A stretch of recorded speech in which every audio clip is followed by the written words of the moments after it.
Dans cette nouvelle vidéo, ce nouvel épisode du podcast, je voulais te partager une idée qui m'est venue forcément de mon parcours, déjà de mon expérience, mais aussi de beaucoup de discussions que j'ai eues avec d'autres entrepreneurs. L'idée que tu peux être vite sous l'eau, que tu as l'impression de beaucoup bosser, mais que tu as toujours l'impression d'être au même point. Donc c'est vraiment, tu bosses, tu bosses, tu bosses, et ça avance pas comme tu veux. Donc voilà, dans cet échange, en tout cas, dans cet épisode, voilà, moi, je vais te partager un peu tout ça, voir un peu le constat que moi j'ai fait et puis comment on peut s'en sortir. Tu vois, l'impression de courir partout. Et puis, en fait, à la fin de la journée, ben, en fait, tu as l'impression que ton business, il n'a pas avancé pas comme tu voulais. C'est ce que j'ai dit tout à l'heure. Voilà, si tu te reconnais là-dedans, reste bien jusqu'au bout. Reste bien jusqu'au bout de l'épisode. Et puis surtout, voilà, on va voir pourquoi. Et puis surtout, comment arrêter de bosser dans le vent. Euh, Moi, j'ai cru longtemps que plus j'allais travailler, plus mon business allait décoller. Et puis, bah, en fait, jusqu'au jour où je me suis rendu compte que ça ne servait absolument à rien, que je m'épuisais pour rien. Et ça, j'ai aussi des clients que j'avais en coaching, d'autres entrepreneurs qui m'ont dit, voilà, moi, je bosse 50, 60 heures par semaine. Et en fait, j'ai l'impression d'être bloqué au même niveau depuis des mois. Voilà, donc je sais pas si ça te parle, si c'est une situation que tu vis ou que tu sens un peu en ce moment pour toi. Euh, donc, comme je t'ai dit, je vais partager, décortiquer les erreurs en fait qui font perdre du temps, qui te font perdre du temps, et surtout comment faire moins pour avancer plus. Et puis l'idée, c'est bah, par la suite, essayer de travailler plus intelligemment. Donc du coup, pourquoi tu bosses autant, mais pourquoi ça bloque? La première erreur, c'est de confondre être occupé et être productif. Ça, je vois trop d'entrepreneurs qui disent j'ai le temps de rien, j'ai pas le temps, mon planning est chargé. Voilà. Donc ça, c'est une différence entre être occupé et être productif. C'est en gros, tu as une to-do list avec 12 tâches que tu dois cocher, mais est-ce que ces tâches-là sont vraiment essentielles pour avancer? Et puis surtout, être actif toute la journée, c'est bien. Mais est-ce que si c'est pour faire des choses qui n'ont aucun impact, voilà, à quoi ça sert? Donc vraiment, essayer de voilà, faut se concentrer un peu sur les choses importantes. La deuxième erreur que j'ai constatée, c'est de travailler sans vision vraiment claire, c'est-à-dire de pas trop savoir où on va. Euh, c'est un peu, voilà, le pilote d'avion. On lui dit, bah voilà, décolle. Et en fait, on ne sait pas où est la destination d'arrivée. Donc c'est un peu comme ça. Donc le business, c'est un peu pareil. Euh, et puis c'est surtout bosser en fait sans savoir où vraiment on veut aller. Bon, on va vite tourner en rond. Ça, je le garantis par expérience. Parce que ça m'est arrivé, et parce que je l'ai entendu d'autres entrepreneurs. La troisième erreur, c'est de prioriser les mauvaises tâches. C'est en gros, tu passes ton temps à répondre aux mails, à gérer les urgences, à faire des petites choses qui sont pas vraiment utiles. Et par contre, les vrais sujets stratégiques qui font grandir le business, ils sont toujours repoussés. Donc, c'est ce que j'appelle être en mode pompier. Donc, c'est éteindre les feux plutôt que d'être en mode capitaine du navire. Donc, vraiment mener son bateau à bon port. La quatrième erreur, c'est une question d'énergie qui est souvent mal gérée parce que, oui, tu peux travailler 10 heures par jour, mais tu n'as pas d'énergie. Bon, c'est normal en même temps parce que bosser quand on est fatigué, c'est absolument pas efficace. Euh, donc évidemment, il faut savoir que le cerveau, notre cerveau, ton cerveau, est quand même plus performant à certains moments de la journée. Et donc, est-ce que tu bosses, est-ce qu'on bosse sur l'essentiel à ce moment-là? Donc ça, c'est déterminer à quel moment dans la journée on est le plus efficace. Bon, ça, j'en ai parlé déjà plusieurs fois sur les réseaux. C'est le chronotype, de savoir à quel moment de la journée, en fait, on a la meilleure énergie. Et donc, c'est quand l'énergie est au niveau le plus haut qu'il faut faire les tâches les plus importantes, qui demandent, moi, ce que j'appelle du jus de cerveau. où il faut vraiment réfléchir, c'est à ce moment-là, en fait, voilà, où il faut faire les tâches les plus importantes. La cinquième erreur, c'est le fameux, notre ami le perfectionnisme. Ça, c'est un vrai frein pour avancer, parce que c'est le fameux fait vaut mieux que parfait. Parce que si tu attends que tout soit parfait avant de publier, avant de lancer, avant de tester, bah en fait, ça avance pas. Tu perds vraiment ton temps et surtout, tu perds de l'impact, que ce soit au niveau des autres, de tes clients et de ton entreprise, de ton business. Et donc, c'est ce que je vous disais, vaut mieux une version imparfaite qui sort qu'un truc parfait qui restera sur l'ordi ou qui sortira jamais. Euh, je suis pour le test and learn, de lancer. N'attendez pas que ce soit parfait parce que la perfection, en vrai, n'existe pas. Donc voilà, pour rappel, les 5 erreurs que j'ai constatées, c'est la différence entre être occupé et être productif. La deuxième erreur, c'est travailler sans vision claire. La troisième erreur, c'est de prioriser les mauvaises tâches. La quatrième erreur, c'est l'énergie qu'on a mal gérée. Et enfin, la cinquième, c'est le perfectionnisme qui nous freine dans notre business. Et donc, voilà, j'aimerais apporter des éclairages, des solutions, en fait, pour enfin avancer. Moi, je dirais qu'il y a 3 piliers pour pouvoir bien avancer. C'est la clarté, mettre les priorités sur les choses qu'on veut faire, et puis l'énergie avec laquelle on le fait. C'est sûr que si tu veux un business en fait qui avance, bah faut arrêter de bosser dans le flou et puis il faut structurer un petit peu ce qu'on fait. Et donc on va voir comment mettre en place des actions concrètes et qui font la différence. Euh, la première des actions que moi je préconise, c'est de fixer une vision et des objectifs clairs sur ce qu'on veut faire. Alors, vous embêtez pas à vous projeter trop loin, parce que souvent, on vous dit, voilà, où tu veux aller dans 1 an, 3 ans, 5 ans. On peut faire à moins, on peut faire à 1 mois, 3 mois, 6 mois déjà, pour commencer à habituer le cerveau à se projeter en fait dans le futur. Parce que c'est sûr que si on n'a pas bah, la réponse à ça, de qu'est-ce qu'on peut faire dans les mois qui vont arriver, bah forcément, tout ce qu'on fait aujourd'hui, c'est un peu du hasard. C'est un peu la technique du au doigt mouillé, j'y vais, puis bon, on verra ce qui se passe, quoi. Et surtout, avoir des objectifs clairs, c'est un vrai filtre pour savoir en fait ce qui est essentiel et ce qui ne l'est pas. Ça permet de vraiment concentrer notre énergie, notre focus sur ce qui est important. Euh, la deuxième action, en fait, c'est de prioriser intelligemment. Bon, ça, je réinvente pas la roue, mais c'est quelque chose qui existe. Il y a 2 concepts, c'est la matrice d'Eisenhower. Ça, si vous vous intéressez un petit peu au dev perso, vous avez dû le voir. La matrice d'Eisenhower, c'est vraiment une matrice qui est assez simple. En gros, vous divisez en 4. Et chaque partie, il y a un urgent et important, un important mais pas urgent, un urgent mais pas important, et ni urgent ni important. Donc en gros, vous allez faire voilà, les 4 entrées entre urgent et important. Donc quand c'est urgent et important, ça c'est ce qu'il y a à faire en priorité. Ce qui est important, mais que c'est pas urgent, ça c'est plutôt à planifier.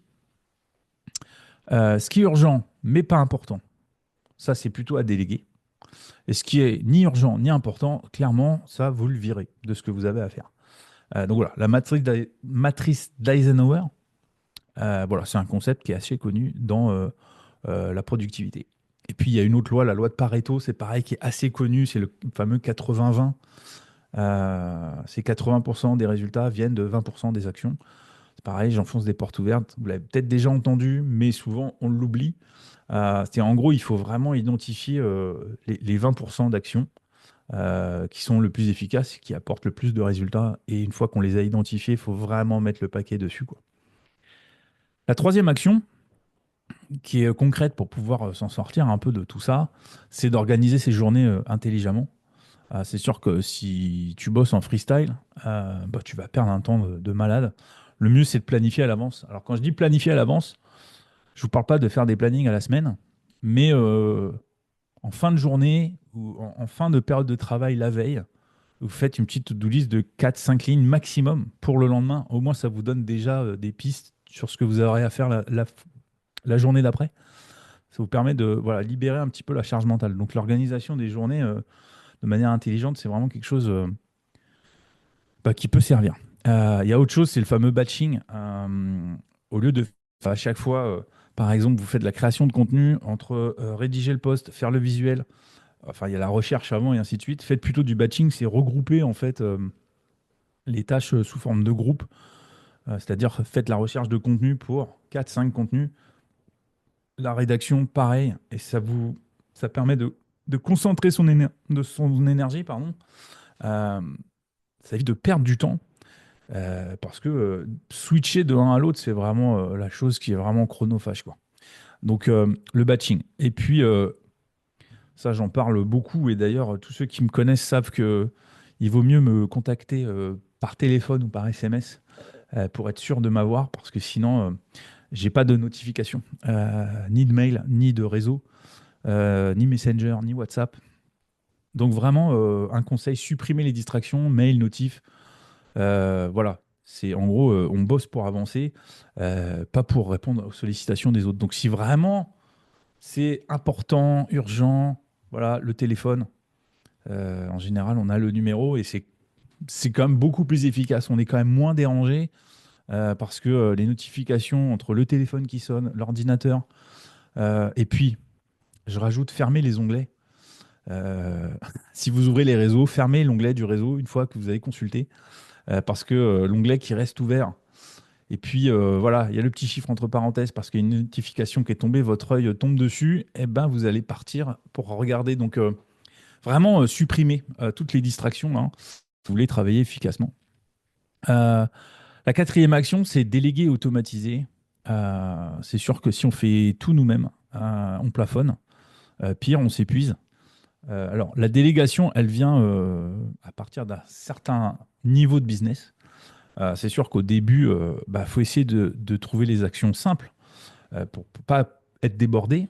La délégation, elle peut venir assez rapidement, ça, pour soulager en fait. Mais vous avez expérimenté les choses, les étapes, et vous savez à quelle étape vous êtes le plus efficace, en tout cas à quel niveau euh, vous mettez le plus d'énergie, et là où votre cerveau est le plus efficace.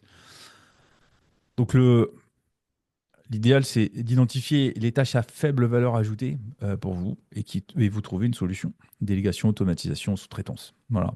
Euh, Là, vous avez, vous, le plus de valeur. C'est là où il faut mettre votre focus. Après, les outils d'automatisation, il y en a plein. Euh, Moi, dans mon quotidien, j'utilise ChatGPT et Notion. Évidemment, il y a tous les outils de programmation des postes. Ça permet aussi de gagner un temps fou. C'est en rapport avec le batching que je parlais il y a quelques minutes. La cinquième action, c'est de tester, d'analyser et d'ajuster. Le fameux test and learn. Si on bosse sans mesurer ce qui fonctionne, on ne peut pas savoir si on avance. Donc c'est bien d'avoir comment ils appellent les KPI, comment on peut dire, les capteurs de performance, enfin, en tout cas d'avoir des marqueurs, de savoir ce qu'on fait, ça fonctionne, est-ce qu'il y a des retours. Voilà, c'est ça qui permet de savoir si ça avance ou pas. Et puis, il faut prendre le temps de faire quand même des bilans réguliers. Qu'est-ce qui marche pas, qu'est-ce qu'on peut optimiser, que ce soit dans les contenus, que ce soit dans en fait, les offres qu'on a, dans notre business tout simplement. Voilà, ce qui fonctionne, ce qu'il faut enlever. Voilà, les bilans réguliers, ça sert à rien de se prendre la tête toutes les semaines, hein. Vous pouvez, à un moment, vous connaissez, enfin, je vais dire, tu connais ton business par cœur. Euh, et donc, voilà, c'est toi qui sens s'il y a quelque chose qui ne va pas.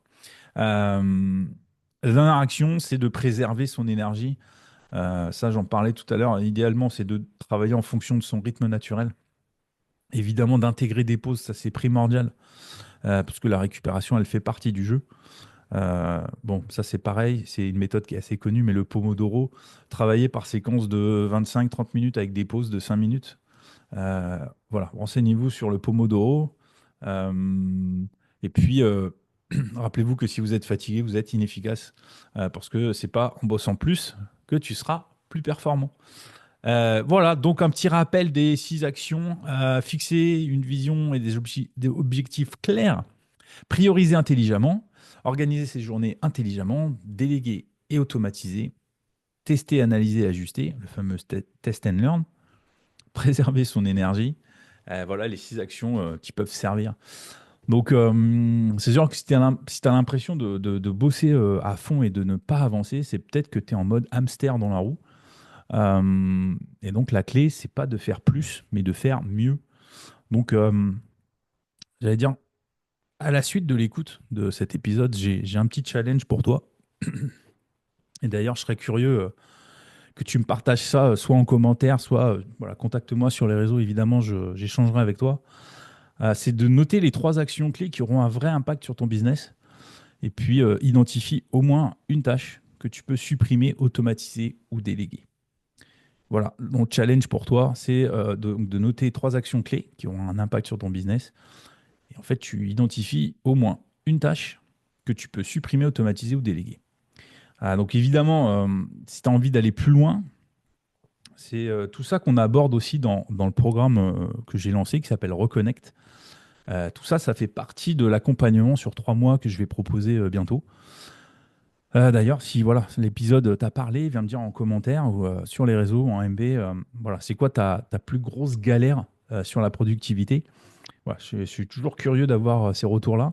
Alors pense à partager l'épisode à un entrepreneur, à quelqu'un qui galère avec ça et à qui ça pourrait servir. Et voilà, si tu as envie d'arrêter de bosser comme un gros bourrin pour zéro résultat, ou en tout cas pas les résultats que tu espérais, voilà, je te propose de rejoindre la liste d'attente du programme Reconnect. Voilà, toutes les infos, je les mets dans la description. Lis un petit peu ce qui t'attend et puis inscris-toi sur la liste d'attente parce que je vais bientôt partager le programme complet. Il y a peu de place. On va limiter à 10, 12 personnes, pas plus, pour vraiment être proche des gens et vraiment les accompagner de manière individuelle et en groupe. Ça va être un mix des deux. Donc voilà, toutes les infos sont dans la description. Donc merci d'avoir écouté jusque-là. N'hésite pas à partager, à commenter.